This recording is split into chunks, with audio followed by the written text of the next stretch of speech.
नमस्ते दर्शक मित्रों। आज का विषय है which is very very common और मेरे को लगता है कि हर एक वुमन को ये एज के बाद उनकी अवेयरनेस होने की बहुत ही ज़रूरत है। तो आज का विषय है irregular periods after the age 35। 35 साल के बाद जो मेंस्ट्रुअल पीरियड्स इरेगुलर होते हैं, तभी most of the women thinks that because I am going towards the menopause. So that's okay. But it is not okay. You need to have awareness, and this awareness is basically only for when you visit your doctor, gynecologist. If you know certain things about this, आपको थोड़ा भी जो पता है ये विषय का, तो आप अच्छी तरह से डॉक्टर के साथ डिस्कशन कर सकते हैं। और वो ही आशय है मेरा आज का विषय का। तो सबसे पहले देखें कि रेगुलर पीरियड्स क्या होता है। तो रेगुलर पीरियड्स मीन्स कि जब भी वो 28-30 डेज पे आते हैं, 4-5 डेज चलते हैं, and every time it comes more or less at the same time. लेकिन किसी को 20 डेज की भी साइकिल हो सकती है, किसी को 35 या 40 डेज की साइकिल हो सकती है, तो वो भी रेगुलर बोला जाता है। लेकिन वो हर एक टाइम पे वैसी ही तरह से आना चाहिए, then it is known as a regular periods. तो अभी इरेगुलर किसको बोलते हैं कि जब भी irregularity is in time. Sometimes कभी कभी वो 28 डेज पे आते हैं, कभी कभी 40 डेज पे, कभी कभी 15 रोज पे, 20 रोज पे, तो बोलते हैं कि वो इरेगुलर है। और उसमें फिर अमाउंट भी देखने का है कि जो 4-5 रोज हर टाइम चलता है, उनकी जगह पे 7-8 रोज चले, 10 डेज चले या 2 डेज चले, और अमाउंट भी जास्ती भी कभी आए, कभी कम भी आए, then it is known as a irregular. तो ये इरेगुलर पीरियड्स 35 years के बाद I can say that about 70-80% of the women are having a irregular periods after the age 35. तो पहले देखते हैं कि उनका रीजन क्या है। तो सबसे पहले तो आपको जब भी इरेगुलर पीरियड्स होते हैं, तभी आपके डॉक्टर को बताने का है, गायनेकोलॉजिस्ट को, साथ में सोनोग्राफी भी कराने की है, और फिर वो जो एडवाइस दे अकॉर्डिंगली आपको करने का है। लेकिन जब आप डॉक्टर के पास जाती है तो आपको थोड़ा नॉलेज है ये बाबत का, तो आप अच्छी तरह से डिस्कस कर सकती है। तो इरेगुलर पीरियड्स का रीज़न क्या है? तो यूट्रस की पैथोलॉजी, ओवरी की पैथोलॉजी, फैलोपियन ट्यूब की पैथोलॉजी एंड हार्मोनल चेंजेस, ये 4 बेसिकली मेन है। तो अभी देखें कि यूट्रस में क्या तकलीफ होती है, तो इसी तरह से पीरियड्स इरेगुलर आते हैं। तो सबसे पहले this is, you can see that this is the uterus and these are the projection 1, 2, 3, and this is a big projection. So these all the projections are known as a fibroid uterus. तो जब भी आपके body में uterus में fibroid है, fibroid क्या है कि वो एक जात की गांठ बोली जाती है, ट्यूमर बोलते हैं, लेकिन that is not a cancer, क्योंकि there is no other word for the fibroid और द गांठ, एंड हम सोचते हैं जब भी कोई गांठ बोले, ट्यूमर बोले, तो that is a cancer, but this fibroid is not a cancer. अभी ये जो फाइब्रोइड मैंने दिखाया आपको गर्भाशय में, तो वो कभी छोटा भी इतनी साइज का भी होता है और इतने साइज का भी होता है, और वो गर्भाशय की दीवार में भी होता है, गर्भाशय का अंदर में की भाग में भी आता है, गर्भाशय का बाहर के भाग में भी आता है। तो ये सबको फाइब्रॉइड बोलते हैं। अभी ये फाइब्रॉइड आर सो वेरिएबल, उनकी जो तकलीफ है वो बहुत ही डिफरेंट है। सबसे पहले एक छोटा फाइब्रॉइड है, suppose very small, may be 2 centimetre, may be 3 centimetre, और वो जो आपको तकलीफ देता है तो डेफिनेटली आपको उनकी ट्रीटमेंट कराने की है। कभी कभी फाइब्रॉइड इतनी बड़ी ऑरेंज साइज का होता है लेकिन कुछ तकलीफ नहीं देते हैं, तो यू कैन कीप इट, और फिर आपको काफ़ी एवरी ईयर 6 मंथ सोनोग्राफी करके देखने का कि ये साइज बड़ी होती है कि उतनी ही उतनी रहती है कि छोटी होती है, तो उसकी अकॉर्डिंगली आपको उसकी ट्रीटमेंट कराने की है। अभी फाइब्रॉइड में कैसी तरह से मासिक आता है, महावरी आती है, तो फाइब्रॉइड वाले वीमेन को महावरी बहुत ही ज़्यादा आती है, and it last for more than 6-7 days. काफ़ी time there are the clots inside the menstrual bleeding, और वो पीरियड बहुत ही लंबा भी चलता है, काफ़ी टाइम 2 पीरियड के बीच में भी ब्लीडिंग आ जाता है। तो जब आपको वैसी तरह से ज़्यादा ब्लीडिंग आए या फ्रीक्वेंटली आए या लॉन्ग चले, लंबा चले, तो आपको डेफिनेटली सोनोग्राफी करा के ही फाइब्रॉइड का पता चलता है। अंगुली डालने से थोड़ा चलता है, लेकिन ज़्यादा सोनोग्राफी कराएंगे गर्भाशय की तभी आपको पता चलता है। एक चीज मेरे को बोलने की है कि जो आपको फाइब्रॉइड है और आपकी उम्र 35 से ज़्यादा, मे बी 40-45 ईयर्स है, and if you don't want to have any children in future, और वो आपको तकलीफ देता है, तो definitely I think ideal is to go for the surgery कि आप यूट्रस रिमूव कर सकते हैं। अभी आपको फाइब्रॉइड है और आप यंग है, आपको अभी भी बच्चा करने का है, 35 ईयर्स की है तो बच्चा तो करने की उम्र बोली जाती है, तो अकेला फाइब्रॉइड रिमूव करा सकते हैं, और फाइब्रॉइड रिमूव कराने के बाद आप प्रेग्नेंट हो सकते हैं, और फिर probably caesarean will be needed, तो वो हो जाए। उनके बाद जब भी आपको तकलीफ है फाइब्रॉइड की, तभी आप सर्जरी करा सकते हैं। लेकिन आपको जो फाइब्रॉइड की कोई तकलीफ नहीं है और इंसिडेंटली ही सोनोग्राफी कराया और छोटा सा फाइब्रॉइड है या थोड़ा बड़ा भी है, 4-5 सेंटीमीटर का भी है, और कुछ तकलीफ नहीं देता है, तो आपको सर्जरी कराने की इतनी ज़रूरत नहीं होती है, ऑब्जर्वेशन में रहने का है। और दूसरी बात फाइब्रॉइड के लिए कि वो गांठ कभी, ऐसा मेडिकल साइंस में बोला जाता है कि वो कभी कैंसर नहीं देती है। तो जब भी फाइब्रॉइड है और वैसा सोचे कि मैं मेनोपॉज में आ जाऊं और फिर ये फाइब्रॉइड मेरे को कैंसर देंगे, तो यूजुअली वी से कि फाइब्रॉइड कैंसर नहीं कर सकता है।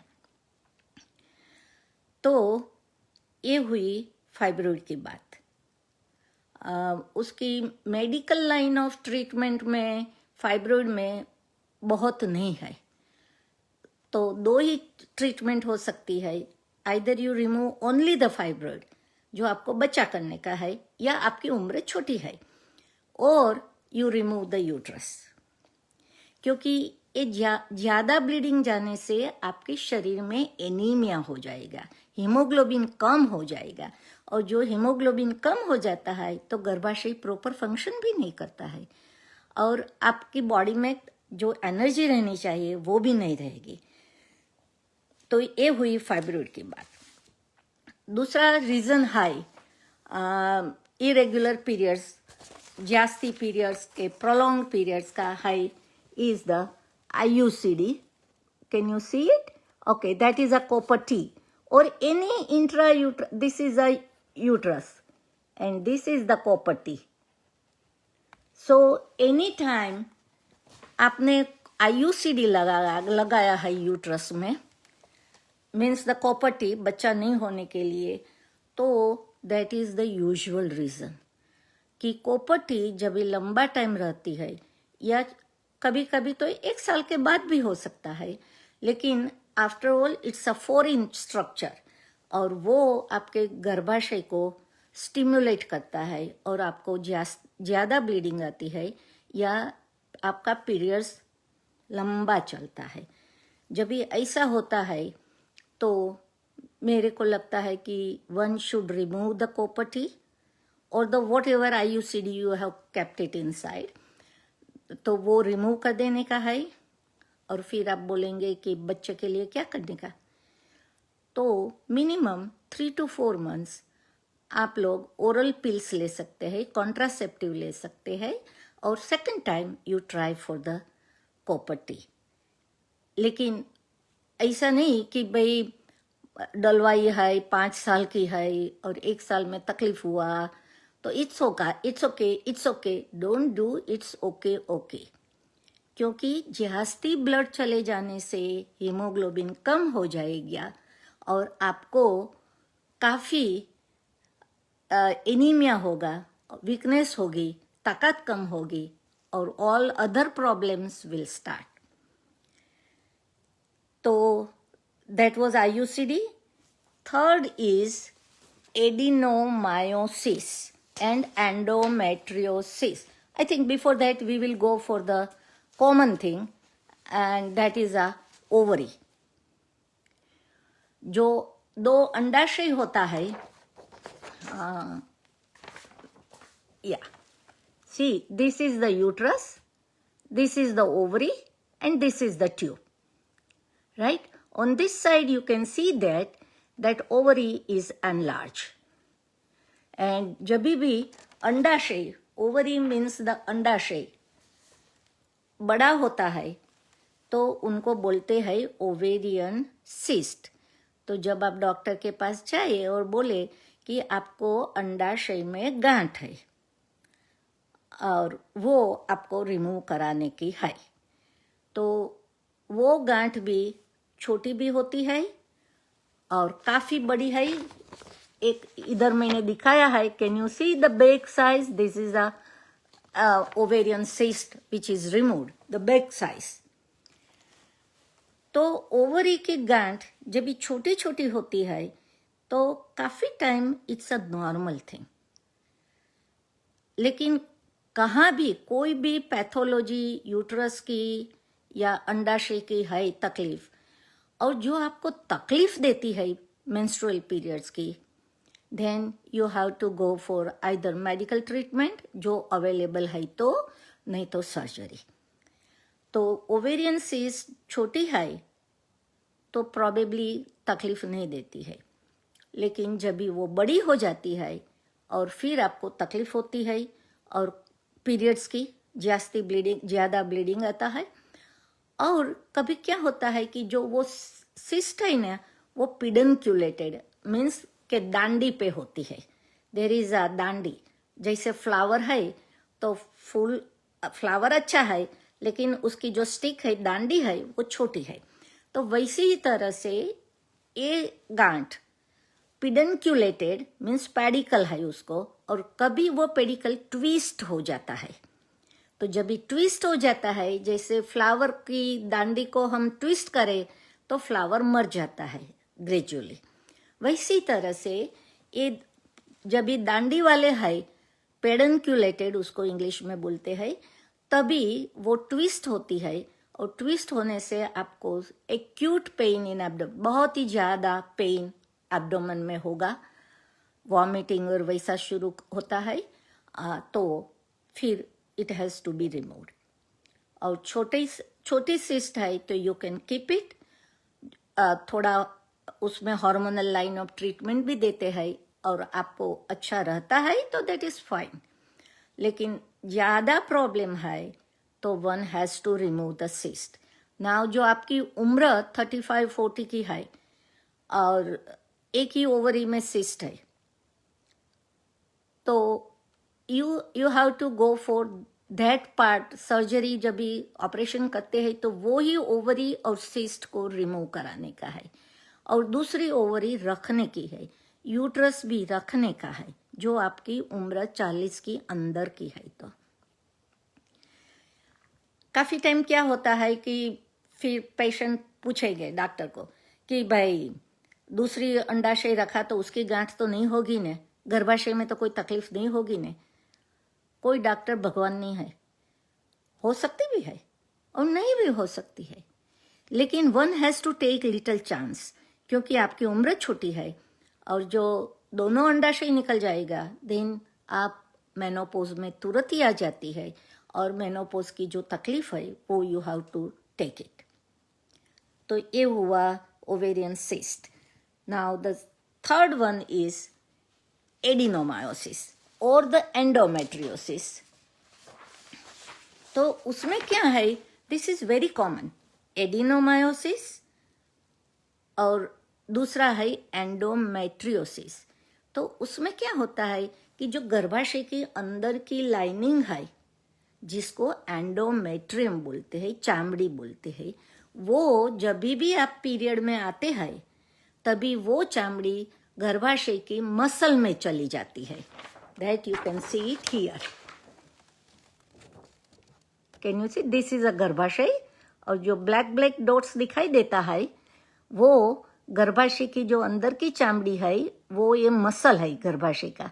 तो ये मसल में ब्लड चला जाता है, और जब भी मसल में ब्लड चला जाता है तो उनको एडिनोमायोसिस बोलते हैं। आपको नाम याद नहीं रहे तो कोई हर्जा नहीं है, लेकिन मसल के अंदर जो वो गर्भाशय की चामड़ी चली गई है, वो जब भी आप पीरियड में आते हैं तभी दैट पार्ट मसल में जो गया है एंडोमेट्रियम, वो भी ब्लीड करेगा, क्योंकि एंडोमेट्रियम जो लाइनिंग है वो पीरियड में ब्लीड करती है, और वो ब्लीड होती है इसलिए आप मेंस्ट्रुअल पीरियड में आते हैं।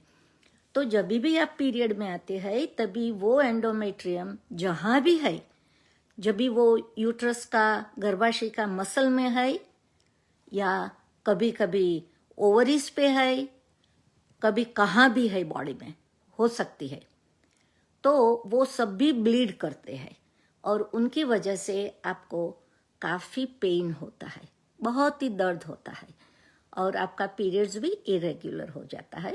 तो जब भी वो चामड़ी मसल में जाती है तो उसको एडिनोमायोसिस बोलते हैं, और वो चामड़ी जब भी यूट्रस यूट्रस के बाहर के भाग में जाती है या अंडाशय के ऊपर है, और कभी कभी तो वो जो यूट्रस के आगे के भाग में पेशाब की कोथड़ी है तो उनके पर जाती है, उनके गर्भाशय की पीछे आपकी रेक्टम मीन्स इंटेस्टिन का टट्टी का भाग होता है, वो इंटेस्टिन है उसके पर चले जाते हैं।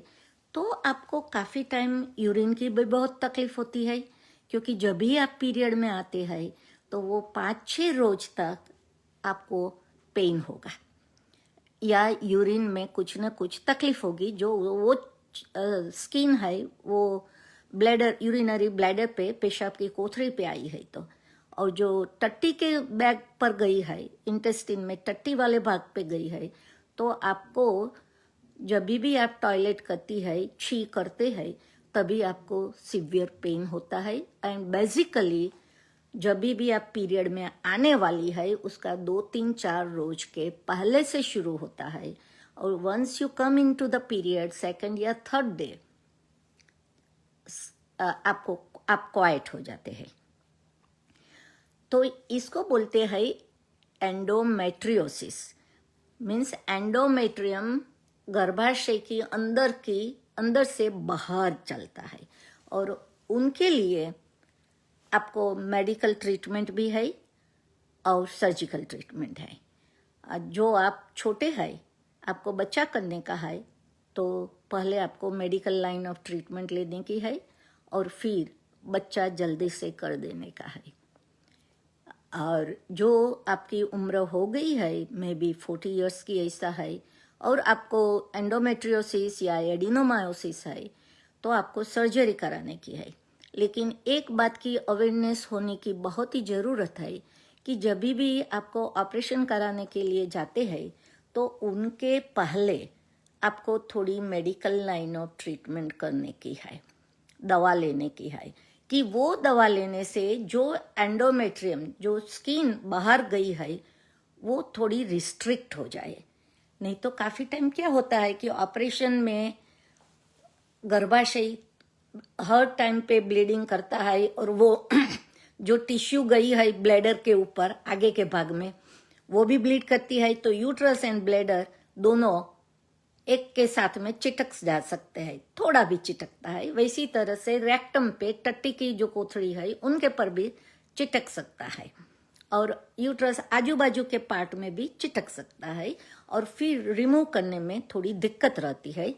और दूसरी बात है कि दिक्कत तो रहती है, वो तो सर्जन को है, लेकिन जब भी वो यूट्रस की बाहर स्प्रेड हुआ है जो एंडोमेट्रियम चामड़ी, तो वो सभी फिर सर्जरी के बाद उनके हाथ में हो गई है, उसके ग्लव्स पे भी चिटक सकती है। तो वो जो आपका स्कार है, पेट पर जो स्कार लगाया है ऑपरेशन करने के लिए, उसकी भी आ सकती है उनके पर भी। तो क्या है कि आपको पेन करेगी। तो ये बात का जरूर से अवेयरनेस रखने की, डॉक्टर के साथ डिस्कस करने का, जब भी आपको एंडोमेट्रियोसिस या एडिनोमायोसिस है, कि भाई मेरे को पहले मेडिसिन लेने की है और सर्जरी के बाद भी लेने की है कि नहीं। तो ये हुआ endometriosis. The next one, which is very important, is endometrial hyperplasia. Means गर्भाशय की अंदर की चामड़ी बड़ी होती है।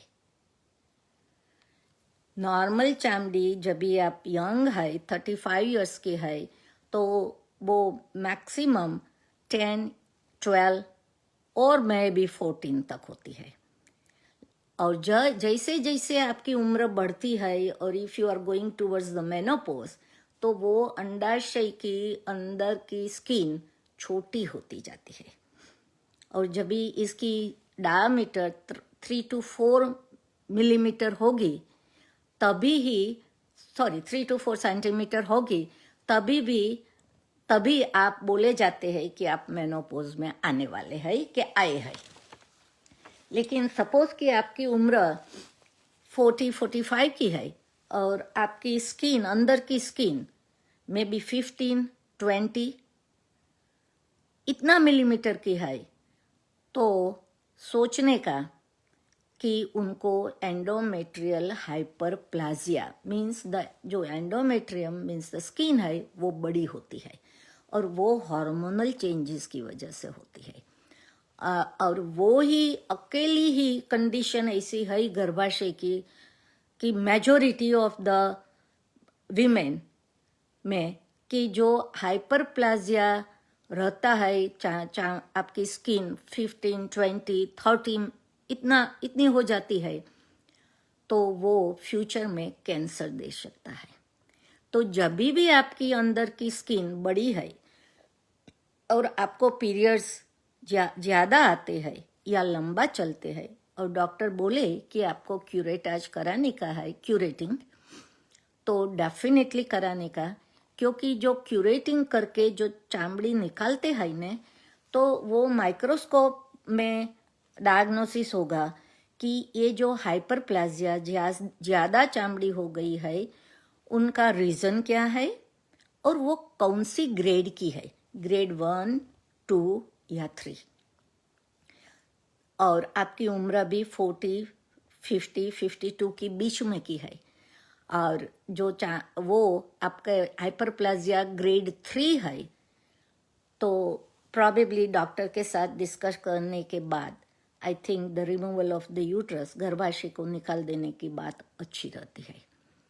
तो जब भी आपको हाइपरप्लाजिया है, जब भी आप सोनोग्राफी कराने को जाते हैं, तो ऑलवेज आस्क तुम्हारे रेडियोलॉजिस्ट को कि भाई गर्भाशय की अंदर की जो स्किन है उनकी वो कितनी साइज की है। ऐसा नहीं कि नॉर्मल है, छोटी है, ज्यादा है, नहीं।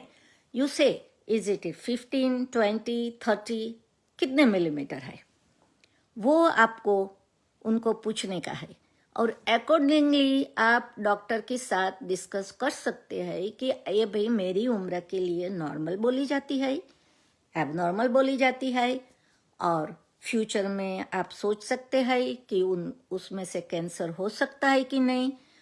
आपको ऐसा लगता है कि मेरे को क्यूरेटाज कराना चाहिए, क्यूरेटिंग करके देखने का है कि कौन सी ग्रेड का है। इतनी अवेयरनेस होने की तो हर एक को मैं रिक्वेस्ट करती हूँ कि आपको ऐसा मत सोचो कि आप डॉक्टर, क्या आप डॉक्टर है? कलाबेन तो सभी बात डॉक्टर की करते हैं। इट्स नॉट डॉक्टर की बात। जो आपको अवेयरनेस है, आपको पता है, तो आप डॉक्टर को पूछेंगे ना। आपको पता ही नहीं है, वो डॉक्टर बोलेंगे कि वो आपको गर्भाशय के अंदर की चामड़ी ज्यादा है तो आपको ऑपरेशन कराने का है। अभी तो गूगल के जमाने में काफी विमेन गूगल में देख के जाती है तो उनको थोड़ा भी पता होता है, लेकिन जो गूगल नहीं करती है उनको भी पता तो होना ही चाहिए। डॉक्टर के पास जाओ तभी घबराने की कोई जरूरत नहीं। You have to discuss out, discuss करो और फिर यू डिसाइड। और डिस्कस कब करोगे? आपको उनके लिए कुछ अवेयरनेस है, तो आपकी जानकारी है, तो ही आप बोलेंगे, नहीं तो वैसे ही बैठे रहेंगे और जो वो बोले सुन लेंगे।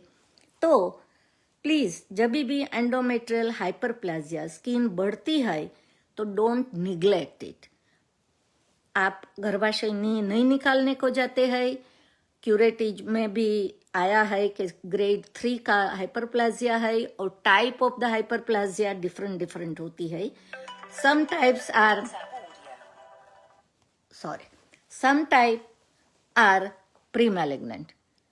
तो जब भी डीएनसी कराने को बोले तो डेफिनेटली कराने का। और आपने यूट्रस नहीं निकलवाया because it was okay at that time, लेकिन सीरियल सोनोग्राफी कराने की है कि एवरी 6 मंथ देखने का कि आपकी चामड़ी ज्यादा बढ़ती है कि नहीं। जो ज्यादा बढ़ती है gradually, then you go definitely for the removal. क्योंकि मेनोपोज में आ जाने के बाद भी जिसको हाइपरप्लाजिया है वो लोग कभी भी गर्भाशय का कैंसर हो सकता है। क्योंकि वो जो चामड़ी है ना दर्शक मित्रों, वो इस्ट्रोजन निकालती है, आपका हॉर्मोन्स निकालती है। और after certain age if you have more hormones in your body, अंतरस्राव जास्ती, इस्ट्रोजन ज्यादा है, तो that is a pre cancerous, means उसमें से कैंसर होने की शक्यता रहती है। नाउ हाफ एन आवर हो गया, okay. The last one is the hormones, hormonal changes because you are going towards the menopause। तो उनके लिए भी आपको पहले सोनोग्राफी कराने का और फिर देखने का कि जो गर्भाशय की चामड़ी आपकी रीजनेबल है, मीन्स 8 to 10 मिलीमीटर की है, then it is okay to treat with the medicine whatever your doctor says। लेकिन जो आप मेनोपोज की बाजू मेनोपोज टूवर्ड्स द मेनोपोज जाते हैं तो आपकी गर्भाशय की अंदर की स्किन कम होनी चाहिए, ज्यादा नहीं।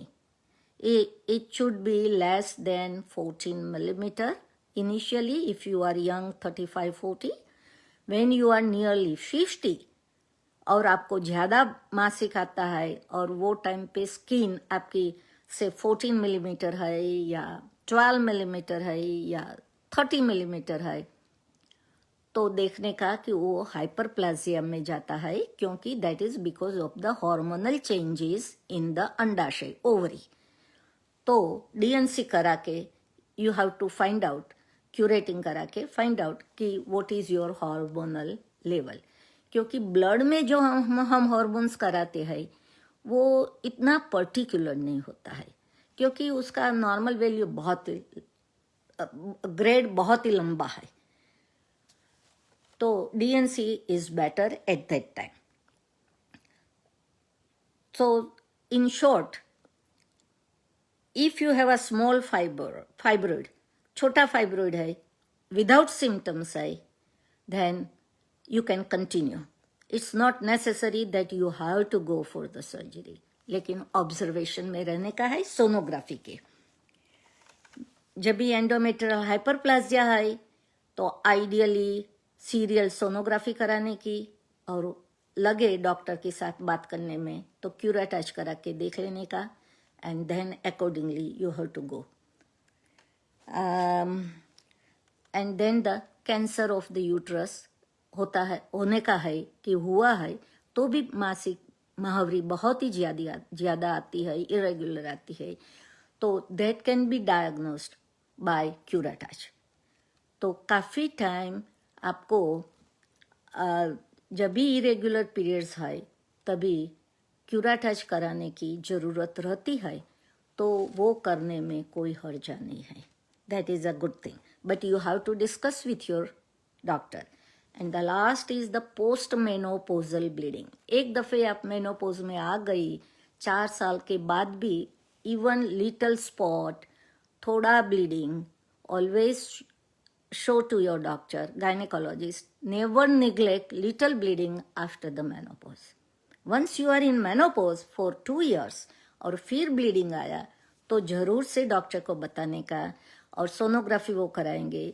और मोस्ट ऑफ द टाइम उनका रीज़न है कि गर्भाशय के अंदर की चामड़ी बढ़ती है, और सेकंड रीज़न कि आपका हार्मोन्स चला गया है, तो आपकी वजाइना, योनि मार्ग है वो बहुत ड्राई हो गया है, और वहाँ इरिटेशन हुआ और आपको ब्लीडिंग हुआ. वो 2 में से एक यूजुअली होता है. तो ब्लीडिंग है मेनोपॉज के बाद थोड़ा भी, always show to your doctor. So I think that's all for the subject. Tomorrow Dr. Jayashree Gandhi is going to talk on very nice subject. And the last one is our YouTube link. I am very happy to say that हमारी YouTube link हो गई है, और ये YouTube link सभी video के ऊपर रखी है. तो please click that YouTube link. तो आपको हमारे मिड एज हेल्थ क्लब का अराउंड 30 to 40 वीडियोज़ है, वो सभी आपको मिलेगा. और all the videos are for the awareness, either medical awareness or the family awareness, that how to have a happy family. वो सब्जेक्ट पे हम लोग चलते हैं अभी. तो I request everybody to click on the YouTube link, so that way you will help the society. Because if there is a more number of viewer, then many people can see it because it's highlighted. Okay, so I think that's all for today, and have a nice, you have a night, so have a good night. Yeah, next Thursday, I think I'm going to talk on corona vaccination. और वो corona vaccination का experience मेरे को एक country में, मैं US हूँ अभी, तो वहाँ काफ़ी हुआ है, और इंडिया में भी अभी चलता है. तो next Thursday I would like to talk for the awareness purpose on the corona vaccine. जय श्री कृष्ण, नमस्ते.